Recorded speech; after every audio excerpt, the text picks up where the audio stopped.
જય સુંધા માતા। મિત્રો, સુંધા માતાજીના દર્શને અમે જઈએ છીએ રાજસ્થાન, અને ખરેખર દૂરથી અદ્ભુત દ્રશ્ય, મોટા મોટા પહાડ અને બે પહાડોની વચ્ચે જગત જનની માં સુંધા માતા એટલે ચામુંડા માતાજી બેઠા છે। પહેલી વાર આપણે દર્શન કરવા જઈ રહ્યા છીએ, અને ત્યાં લીપની અને પગથિયાની અને જમવાની રહેવાની અતિ ઉત્તમ સગવડ છે। તમને ક્યારેય લાગશે નહીં કે અમે ઘરથી બહાર ગયા હોય। ખરેખર આને ફોટો વિડીયોનું તો એક અદ્ભુત આ સ્થળ છે।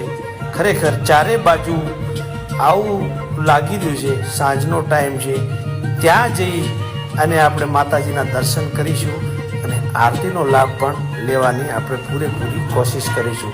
તો જય સુંધા માતા, જય ચામુંડ માં જરૂરથી લખજો।